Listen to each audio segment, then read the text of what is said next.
stop what you're doing right now and go follow this brand on TikTok and Instagram. But seriously, this brand does social media so incredibly well. I love this brand because they have a variety of content.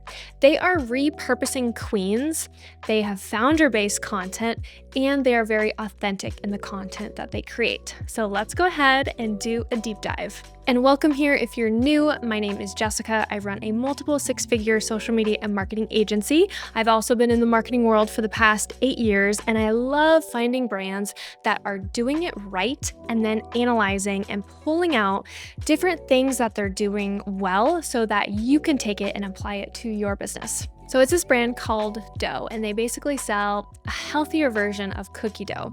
So they have like vitamins and adaptogens, and it's gluten-free and it's vegan. So it's basically just a much healthier alternative to regular cookie dough, and it still tastes amazing. So their product itself is really, really good.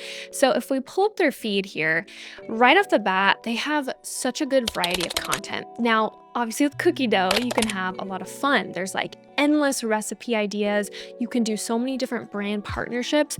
But what I love about their content and how it feels and shows up is everything is different. Nothing ever feels stale. Everything is fresh.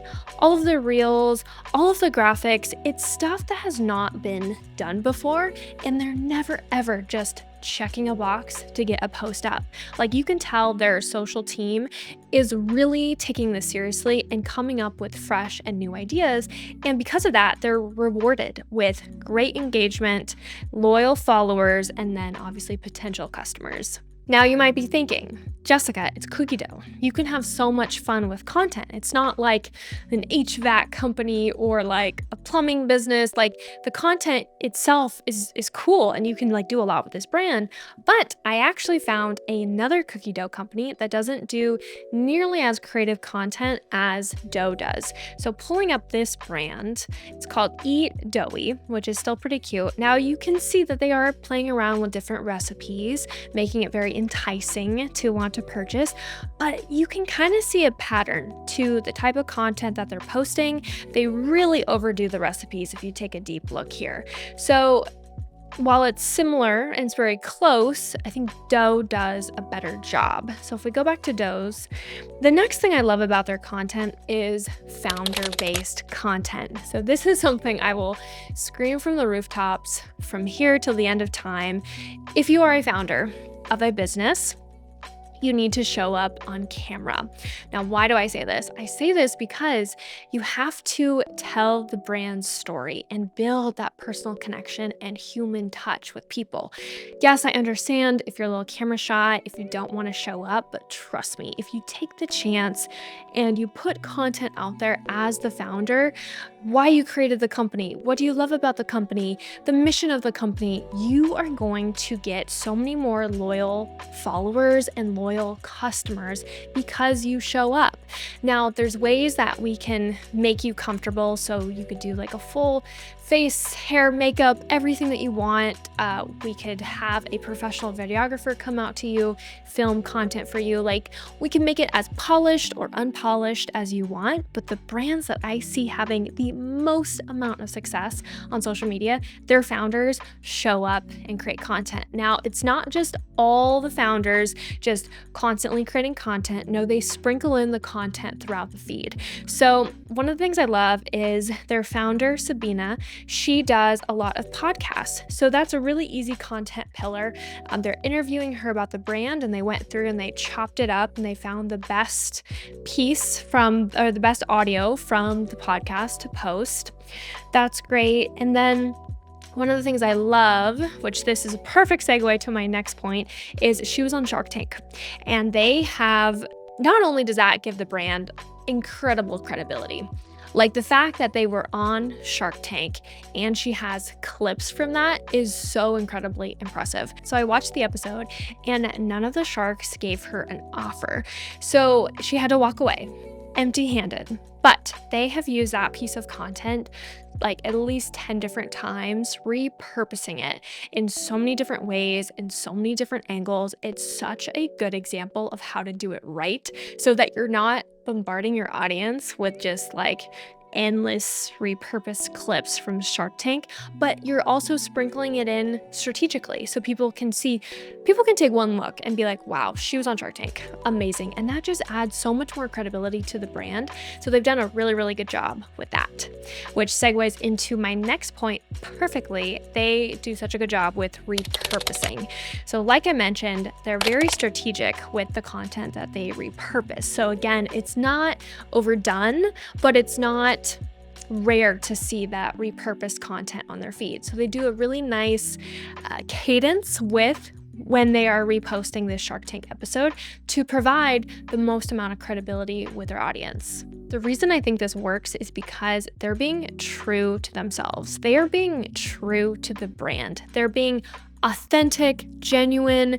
They're not trying to copy their competitors. They're not trying to copy a different brand in a different industry. Like, they're fully being authentic and owning their brand, which in 2024, that is the route that you have to take, is really being authentic to who your brand is, who you serve, what lane are you in, and just own that, because customers feel that. They can feel if a brand is being authentic, if a brand is like jumping on the bandwagon with something. So it really translates to customers and then of course to sales. So being super authentic, Doe does a really, really good job of this. A couple other things I love about their brand is they own their mess ups, which again goes back into being super authentic. They have messed up, whether this is on purpose or not. They post it and they say, hey, we made a bad batch of cookie dough. Here's how it's supposed to turn out. We're giving away free samples to people. So they take advantage of like mistakes that they make and they turn them into wins. They turn them into opportunities to connect with their customers. I don't see a lot of brands who openly admit that and like come out with that information. But again, it completely works in their favor because they are showing up as themselves, they're being authentic, and they're using it in a really creative way to have an opportunity to connect with more customers. Another thing that they do incredibly well is brand partnerships. So I'm just looking at their feed right here, and they have very credible brand partnerships. They probably have like a full-time staff person or even an agency who handles the brand partnerships, but every single month they have a brand partnership and they have it with really credible brands that have the perfect audience. So I've talked about this before. I can link a video about this on the importance of brand partnerships and how it can really accelerate the growth of your business. Being able to work smarter instead of harder and just partnering with the right brand that has an audience that your customers would love. And then there you go. Like, that's how you can exponentially grow your brand through brand partnerships. The other thing I'll point out is that they are right on trend with these pop culture memes, especially the big players on social media. I see what they're doing, and it seems like we're moving a little bit away from the pop culture memes, or at least as frequently and aggressive as we used to about a year ago. So they're right on point with that trend, and you can see they use these pop culture memes very strategically, which is the way to go. You never just want to like post something just to post, just to get on a trend. Like, it has to have substance to it. So they do a really good job with that. And an example of this was Rihanna at the Super Bowl. They did such a good job of just making a small little iteration to it so it felt a little bit more relevant to their brand. What if you aren't selling cookie dough and you still want to push the envelope, have some creative ideas?